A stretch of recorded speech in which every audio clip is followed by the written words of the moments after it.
আলহামদুলিল্লাহ।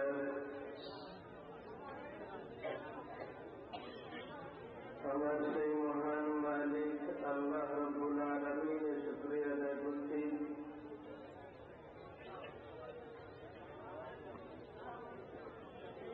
আমার মরহুম আব্বা জানের কিবলার হাত ধরে সেই ছোটবেলায় যে মাহফিলে এসেছিলাম, বহু বছর ধরে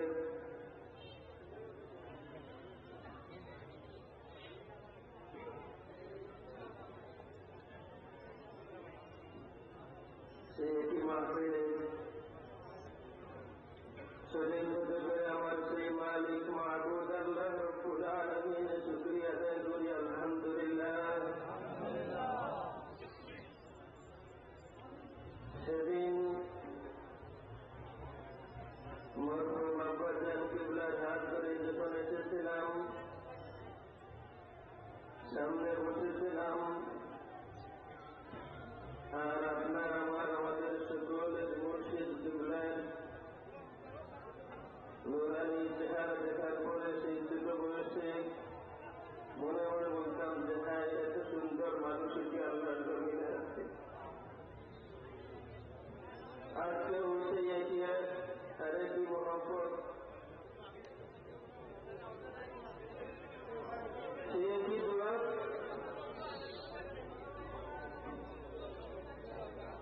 আল্লাহ রাব্বুল আলামিনের দরবারে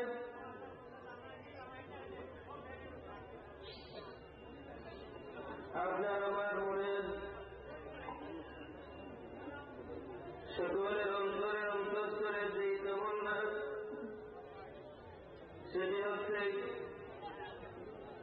আল্লাহ রাব্বুল আলামিন আমাদের মুর্শিদ কিবলার হায়াত বহু বহু দিন বাড়ায় দেন। আল্লাহুম্মা আমিন। এই মাহফিলে বছরের পর বছর এই নুরানি চাঁদকে আমরা দেখতে চাই। আল্লাহ রাব্বুল আলামিন আমাদের এই আরজুকে কবুল করুন। আল্লাহুম্মা আমিন। লক্ষ মানুষের মধ্যে খুশনসিব আমরা যারা ফুলতলি সাহেব কিবলার হাত ধরে আমাদের জীবন এই পর্যন্ত টিকে আছি। লক্ষ মানুষের মধ্যে যে কোনো মানুষ যদি তার মন খুলে মুর্শিদ কিবলার চেহারার দিকে তাকায়, বলতে বাধ্য হবে লক্ষ মানুষের মাঝে যে মহাত্মার একটা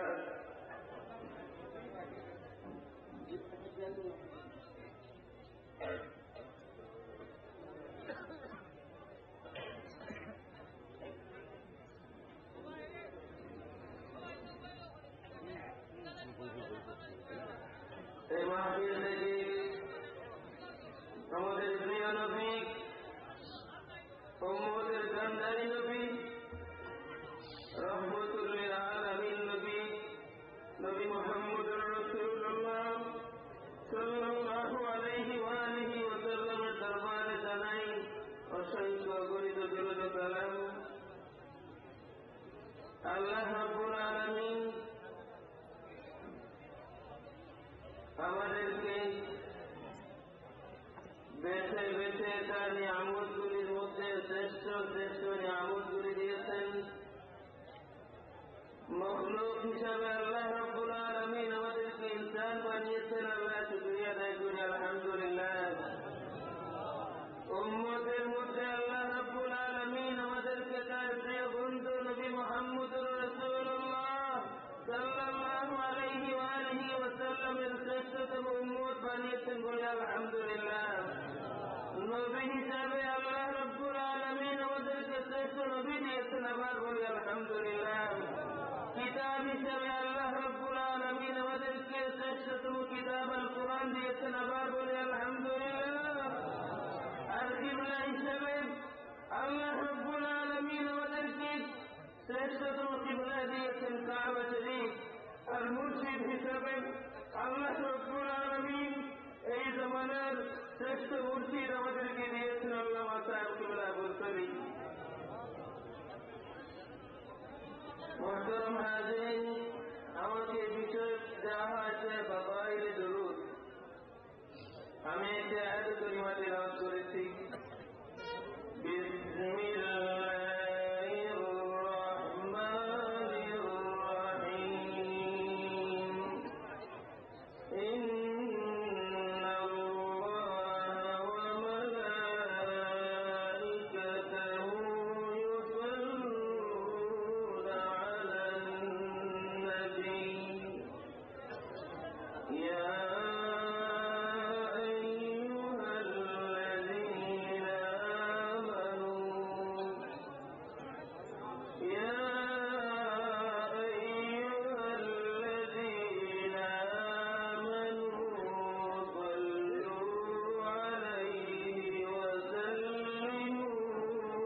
এই বিষয় সম্পর্কে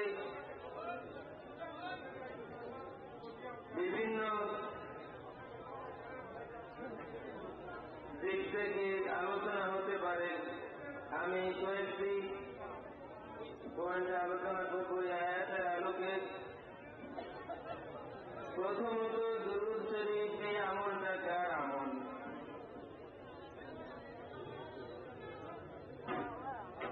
দুরূদ শরীফ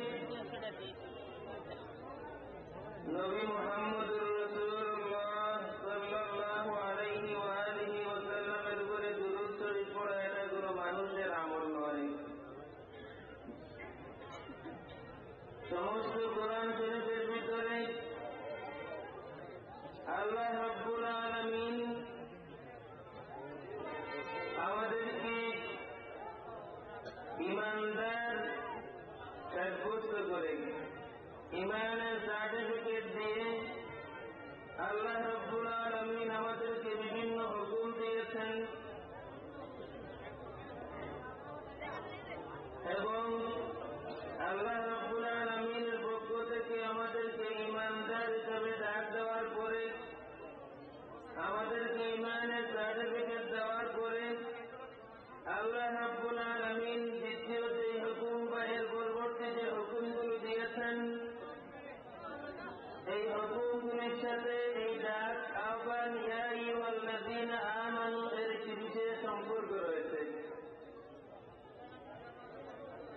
কিন্তু পুরা কোরআন শরীফের ভিতরে আল্লাহ রাব্বুল আলামিন কোথাও এই কথা বলেন নাই যে আমার বান্দারা, হে ঈমানদারেরা, হে আমার নবীর উম্মতেরা, এই কাজটা আমি করি, তোমরাও এই কাজটা করো। শুধুমাত্র দুরূদ শরীফের বেলায় আল্লাহ রাব্বুল আলামিন বলেছেন, এই কাজ আমার কাজ, আমি আমার নবীর উপরে দুরূদ পড়ি, আমার ফেরেশতারা আমার নবীর উপরে দুরূদ পড়ে। হে ঈমানদার যারা আছো, তোমরাও নবীর উপরে দুরূদ পড়ো আর সালাম দেওয়ার মতো সালাম দাও। অনেক তফাৎ, অনেক তফাৎ। আল্লাহ রাব্বুল আলামিন কোরআন শরীফের সর্বত্র বলেছেন ইয়া আইয়ুহাল্লাযীনা আমানু দিয়ে শুরুই করেছেন, হে ঈমানদার যারা, হে ঈমানদারেরা। এরপরে যে হুকুম দিয়েছেন কুতিবা আলাইকুমুস সিয়াম ইত্তাকুল্লাহা হাক্কা তুকাতিহি ইত্তাকুল্লাহা ওয়া কুনু মা'আস সাদিকিন। আল্লাহ রাব্বুল আলামিন কোরআন শরীফের সব জায়গায় সরাসরি আহ্বান করেছেন, ডাক দিয়েছেন, আমাদেরকে জবাব করেছেন ইয়া আইয়ুহাল্লাযীনা আমানু, হে ঈমানদার যারা। আর এরপরে সরাসরি আমাদেরকে কোনো হুকুম দিয়েছেন। ব্যতিক্রম শুধুমাত্র দুরূদ শরীফের বেলায় আল্লাহ রাব্বুল আলামিন আয়াতের মিডিলে ইয়া আইয়ুহাল্লাযীনা আমানু বলেছেন। এর আগে একটি ভূমিকার মতো করেন আল্লাহ রাব্বুল আলামিন তার নিজের কথা বলেছেন, ইন্নাল্লাহা ওয়া মালাইকাতাহু ইউসাল্লুনা আলান নবী ইয়া আইয়ুহাল্লাযীনা আমানু সাল্লু আলাইহি ওয়া সাল্লিমু তাসলিমান। আল্লাহ রাব্বুল আলামিন সমস্ত কোরআন শরীফের ভিতরে যখনই আমাদেরকে আহ্বান করেছেন, ঈমানদার বলেন, সরাসরি আহ্বান এসেছে। আয়াতের শুরু থেকে আল্লাহ রাব্বুল আলামিন বলেছেন ইয়া আইয়ুহাল্লাযীনা আমানু, হে ঈমানদারেরা। এই ডাকটা দেওয়ার পরে, মহব্বতের এই ডাকটা দেওয়ার পরে আল্লাহ রাব্বুল আলামিন তার মহব্বতের নবী মুহাম্মদুর রাসূলুল্লাহ সাল্লাল্লাহু আলাইহি ওয়া আলিহি ওয়াসাল্লামের মহব্বতের উম্মতদেরকে মহব্বতের জন্য হুকুম দিয়েছেন। ব্যতিক্রম শুধুমাত্র যখন নবীর উপরে দুরূদের সময় এসেছে, এই হুকুমের সময় যখন এসেছে, আমার মালিক আল্লাহ রাব্বুল আলামিন আগে বলেছেন, আমি আল্লাহ আর আমার সমস্ত ফেরেশতারা আমার এই নবী মুহাম্মদুর রাসূলুল্লাহ সাল্লাল্লাহু আলাইহি ওয়া আলিহি ওয়াসাল্লামের উপর দুরূদ পড়ি। হে বান্দারা, হে আমার বান্দারা, হে আমার নবীর উম্মতেরা, যেহেতু আমি আল্লাহ রাব্বুল আলামিন আর আমার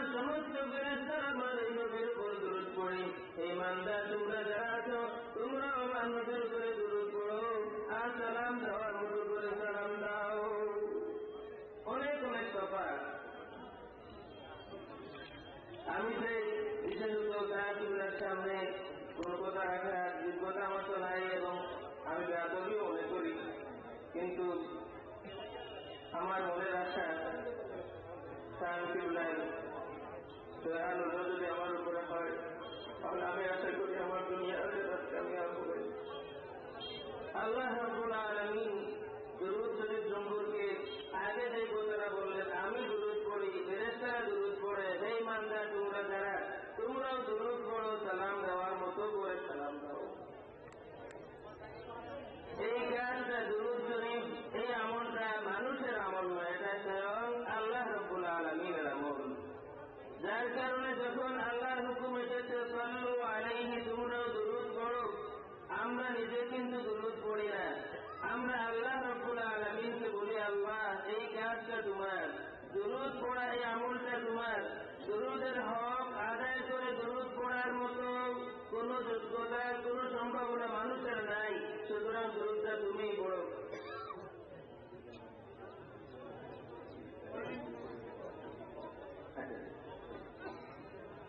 সুতরাং চিন্তা যেন আপনি সেই পাঁচ চিন্তায় নির্দেশ করতেন, পাঁচ চিন্তায় নির্দেশ করতেন, সুতরাং চিন্তা যেন আপনার আপনি সেই যাইটা, সুতরাং যেন আপনি সেই যাইতেন।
মিলাদুল মাহফিল বলা যায়, যদি নবীর দুরুদের মাহফিলকে মিলাদুল মাহফিল বলা যায়, তাইলে প্রশ্ন এই মাহফিল বা এই কাজটা কবে থেকে শুরু হয়েছে, কে শুরু করেছেন?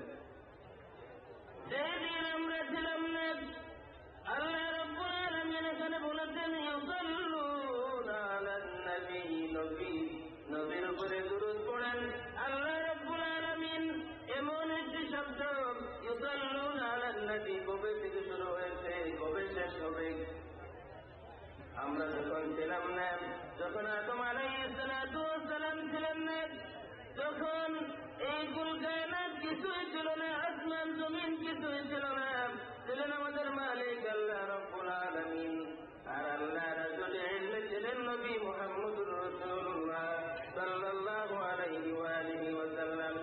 যেই সময় এমন একটি সময়, যে সময় সূর্য ছিল না, চন্দ্র ছিল না, আসমান জমিন কিছুই ছিল না, আলো বাতাস কিছুই ছিল না, ছিলেন আমাদের মালিক আল্লাহ রাব্বুল আলামিন। আর তার আল্লাহ রাব্বুল আলামিনের কুদরতি ইলমে আল্লাহ রাব্বুল আলামিনের আসলে ইলমে ছিলেন তার বন্ধু নবী মুহাম্মদুর রাসূলুল্লাহ সাল্লাল্লাহু আলাইহি ওয়া আলিহি ওয়াসাল্লাম।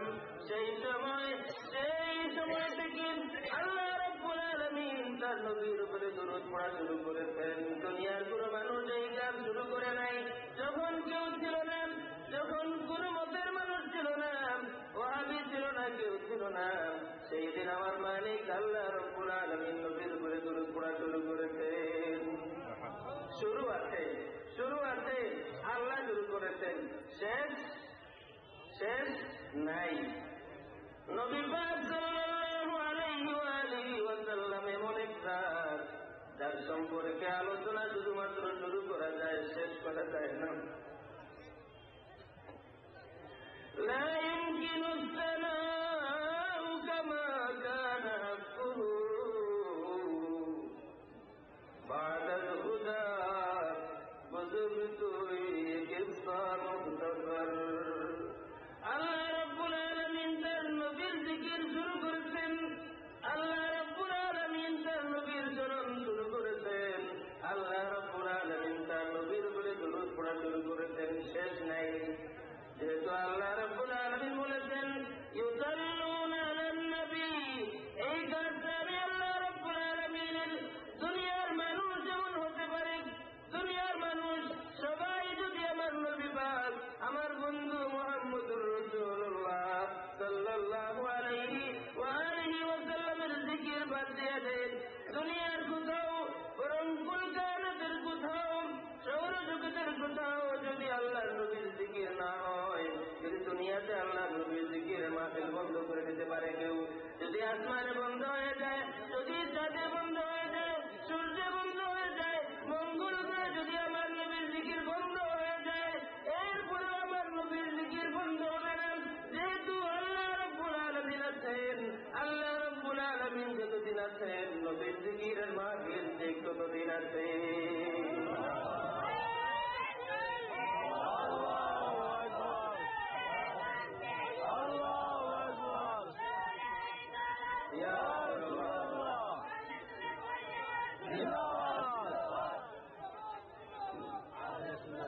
সুতরাং পাওয়ার দেখিয়ে, টাকা পয়সা দিয়ে, বিভিন্ন হাজার হাজার বইপত্র প্রকাশ করে, হাজী সাহেবদেরকে ফ্রি বইপত্র দিয়ে হয়তো এক দুই দেশে নবীর জিকির বন্ধ করা যেতে পারে, অথবা মনে করে নিলাম পুরা দুনিয়ায় বন্ধ হয়ে যাবে, বা মনে করে নিলাম আল্লাহর সৃষ্টির সব কয়টি প্ল্যানেটে নবীর জিকির বন্ধ হয়ে যাবে, তারপরেও আল্লাহর সৃষ্টির মধ্যে নবীর জিকির বন্ধ হতে পারে না। এমন দিন হয়তো আসতে পারে যেই দিন আল্লাহ রাব্বুল আলামিনের জিকির থাকবে না, কিন্তু আল্লাহর সৃষ্টির মধ্যে আল্লাহর নবীর জিকির বন্ধ হবে, এমন দিন কোনোদিন আসতে পারে না।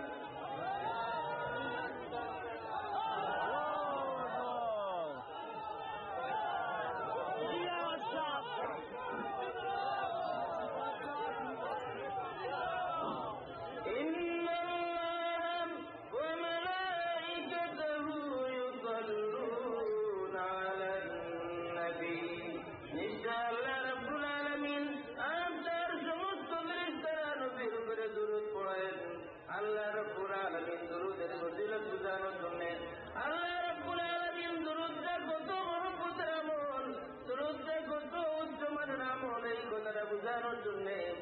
ইমানদারদেরকে হুকুম দেওয়ার আগে আল্লাহ রাব্বুল আলামিন নিজে ভূমিকা হিসেবে বললেন, ইন্নাল্লাহ ওয়া মালাইকাতাহু ইউসাল্লুনা আলান নবী।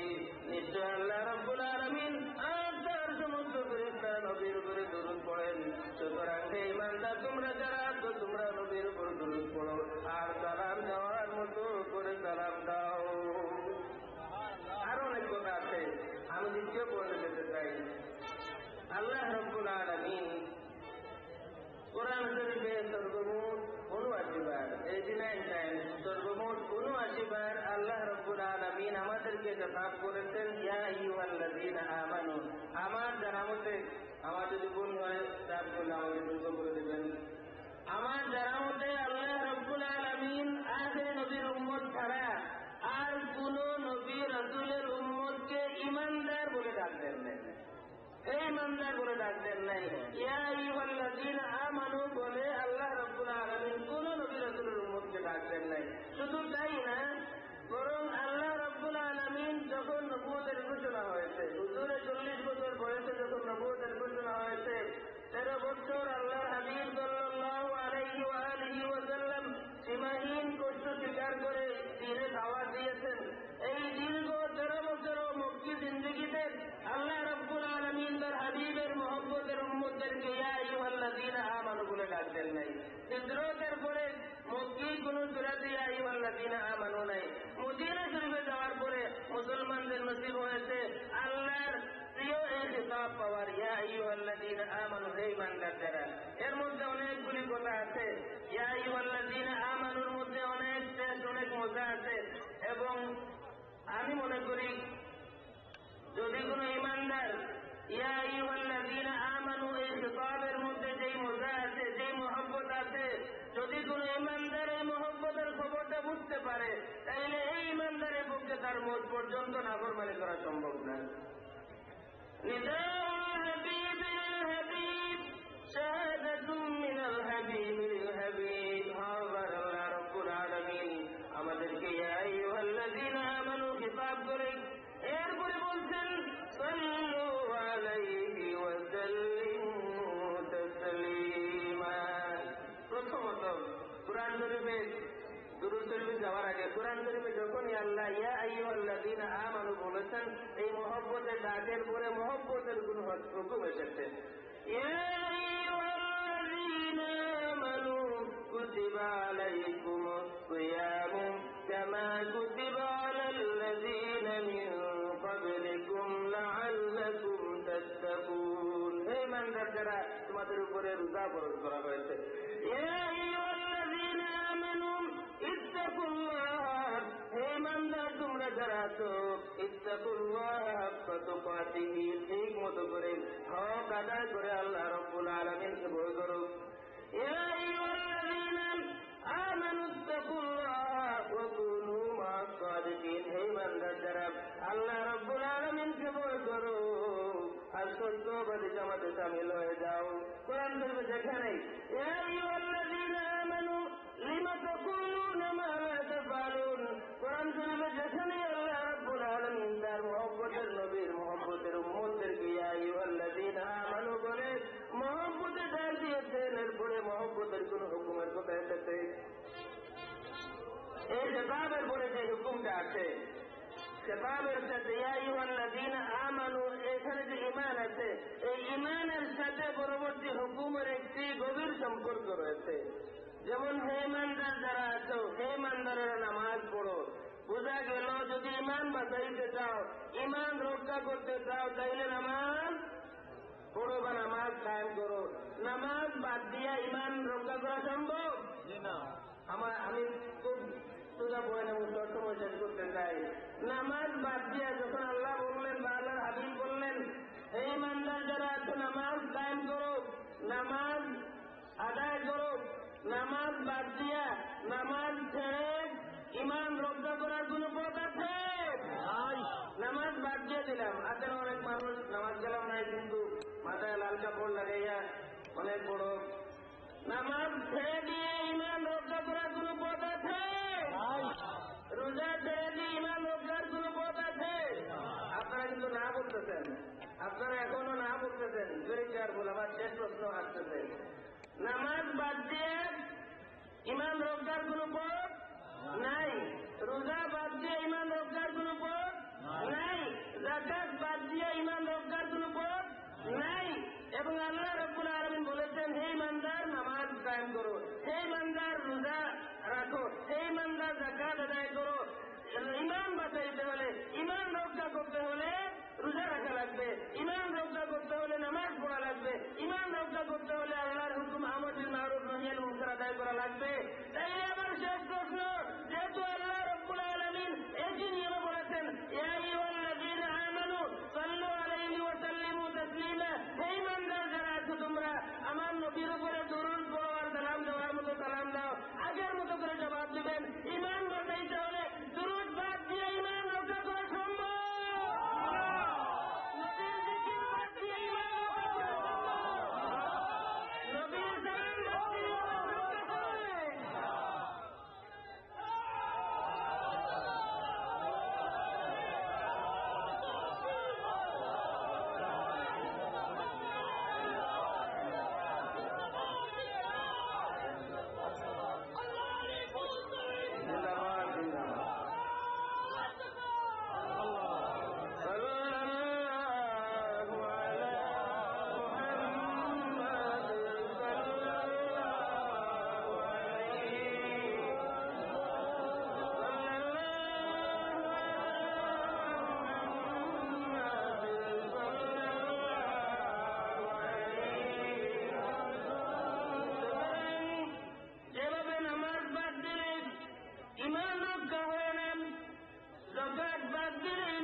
আল্লাহ রাব্বুল আলামিনের দেওয়া হুকুম আহকাম বাদ দিলে ঈমান রক্ষা হয় না। সমানভাবে নবীর উপরে দুরূদ পড়া বাদ দিলেন, নবীর উপরে সালাম দেওয়া বাদ দিলেন, নবীর জিকির বাদ দিলেন, নবীর জিকিরের মাহফিল বাদ দিলেন, ঈদে মিলাদুন নবী মাহফিল বাদ দিলে ঈমান রক্ষা হয় না। ঈমান রক্ষার জন্য যেমন নামাজের জরুরত, এটা আমার কথা না, কোরআন শরীফের কথা। আমি আপনাদের সামনে ভেরি সিম্পল করে বলার চেষ্টা করেছি। নামাজ, এই ইমানদার নামাজ আদায় করে, এটা আল্লাহর হুকুম। আপনারাই বলেছেন, যে কোনো মানুষ বলবে এই হুকুমের মধ্যে এই কথাটাও আছে, যদি ইমান বাঁচাইতে চাও নামাজ পড়ো, হে ইমানদার যারা আছো যাকাত আদায় করো, এই কথার এর মধ্যেও আছে। ইমান রক্ষা করতে হলে যাকাত আদায় করো, ইমান রক্ষা করতে হলে আমর বিল মারুফ করো, ইমান রক্ষা করতে হলে নহি আনিল মুনকার থাকতে হবে। সমানভাবে ইমান বাঁচাইতে হলে দুরূদ রাখবে, ইমান বাঁচাইতে হলে নবীর জিকির রাখবে, ইমান বাঁচাইতে হলে নবীর স্মরণ লাগবে, ইমান বাঁচাইতে হলে নবীর সালাম দেওয়ার মতো দেওয়া লাগবে। তুমি এটা কোরআন শরীফে এটা আছে। হয়তো আমি খারাপের, আমার বলবে এটা আসে না, হয়তো আমি খুঁজে পাই না, কিন্তু আমি পাই না এর অর্থ এই নয় যে নাই। আমি তালাশ করে পাই না এর অর্থ এটা নয় যে কোনো কিতাবে নাই। আমি পাই না, এটা আমার না পাওয়ার দোষ আছে।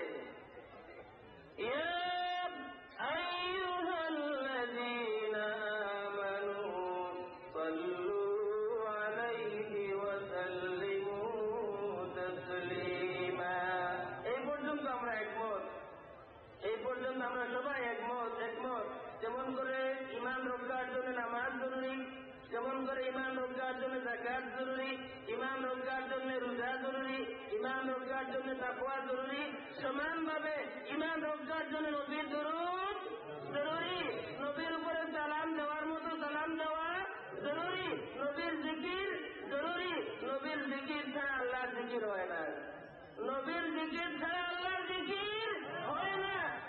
আল্লাহ রাব্বুল আলামিন হাদিসের পরিস্থিতিতে বলেছেন, মান যাকারাকা যাকারানি, এ আমার হাবিব, যে আপনাকে স্মরণ করে সে আমাকে স্মরণ করে। মান আতা রাসূল ফাকাদ আতা আল্লাহ, যে আমার রাসূলকে অনুসরণ করে সে আমি আল্লাহকে অনুসরণ করে। কোরআন শরীফের ভিতরে এই কথা কোথাও নাই যে আমি আল্লাহকে অনুসরণ করে সে নবীকে অনুসরণ করে। কোন হাদিস শরীফে এই কথা নাই যে আমি আল্লাহর জিকির করে সে আমার নবীর জিকির করে। বরং হাদিস শরীফে আছে, আমার হাবিব যে আপনার নাম মুহাম্মদ রে, যে আপনাকে ইয়া নবী সালামু আলাইহি বলে, সে নিশ্চয় আমি আল্লাহ রাব্বুল আলামিনকে স্মরণ করি।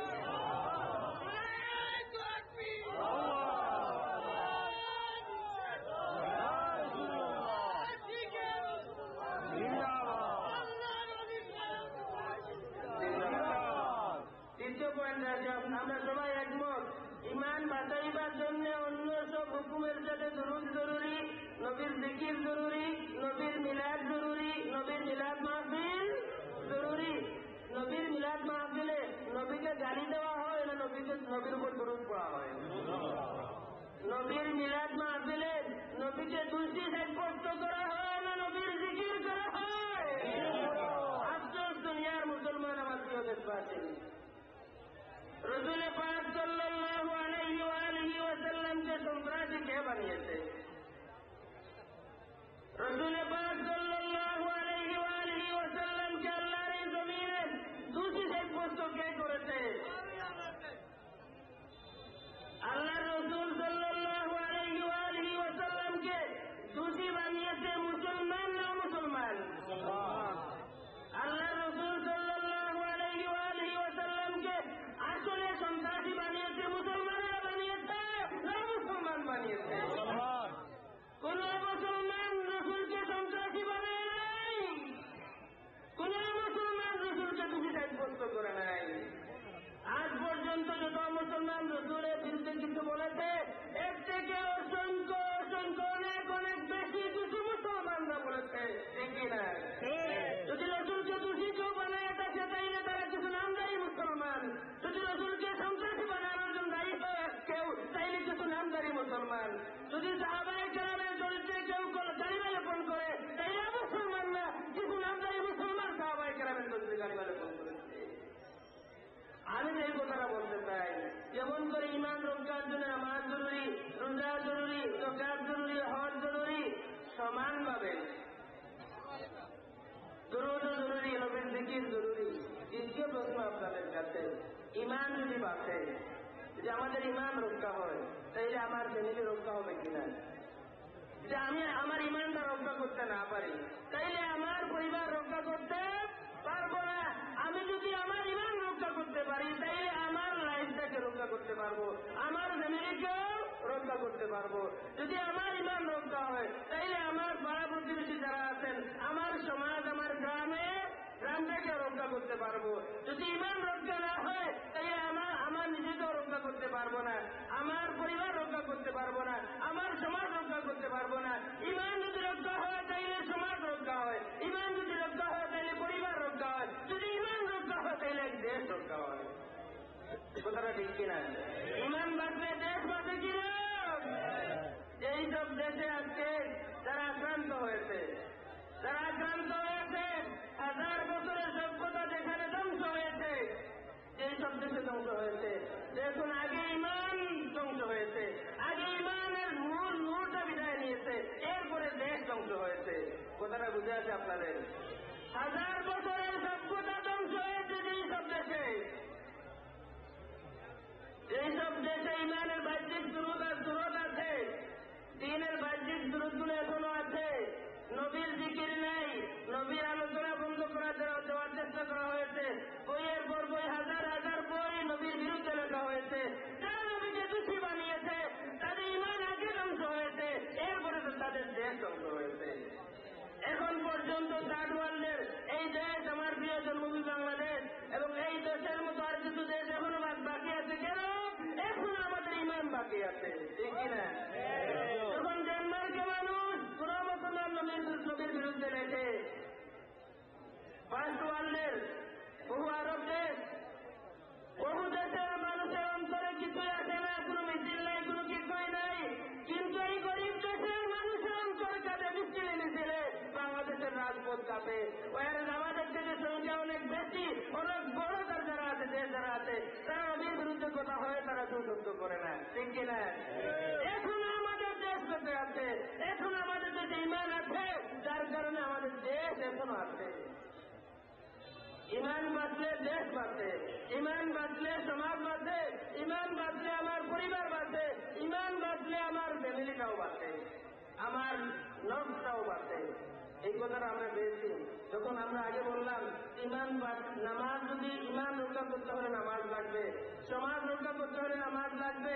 যেই সমাজে নাফরমানি হয়, আমার সময় বেশি নাই, যেই সমাজে মুসলিম, যেই সমাজে নাফরমানি হয়, কোরআন শরীফের আয়াতে প্রমাণ আছে, এই সমাজ ধ্বংস হয়ে যায়। আরো অনেক দলিল আছে, যেই সমাজ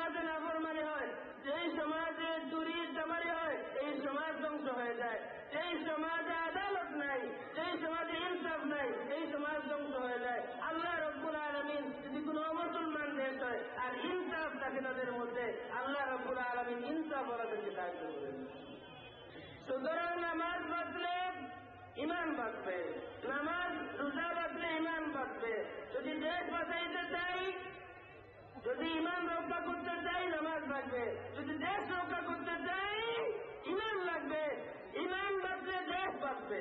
ঠিক কিনা কথা লাগবে? আমি যে পথে যেতে চাই আপনারা ভেরি কেয়ারফুল, আমার শেষ কথা করে বলতেছি।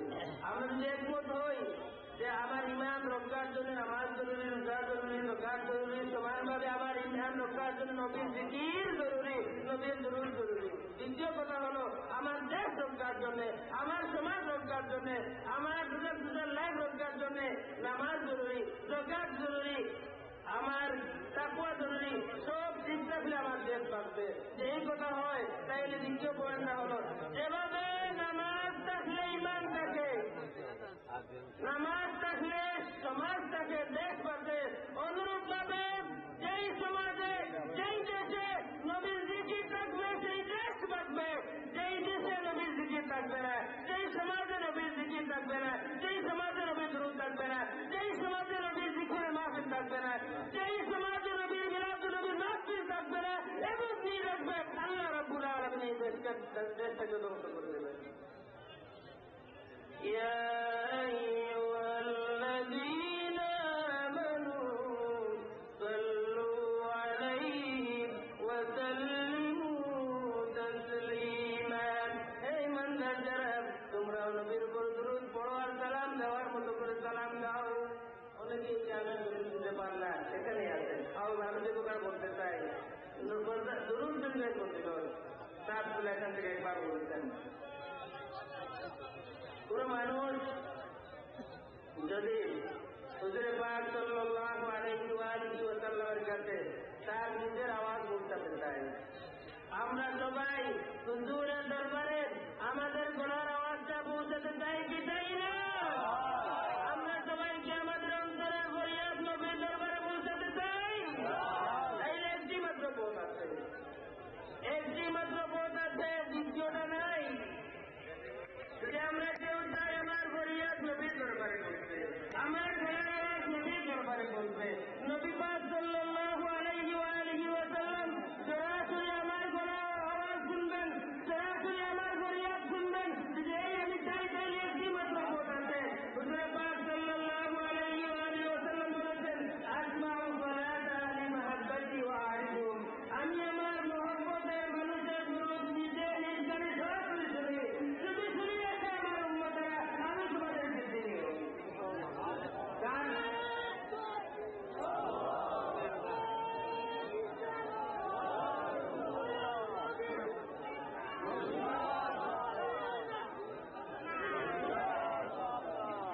যদি আল্লাহ হাবিবের প্রিয় কোনো উম্মত সরাসরি তার গলার আওয়াজটাকে হুজুর পাক সাল্লাল্লাহু আলাইহি ওয়া সাল্লামের দরবারে পৌঁছাতে চায়, যদি আল্লাহ হাবিবের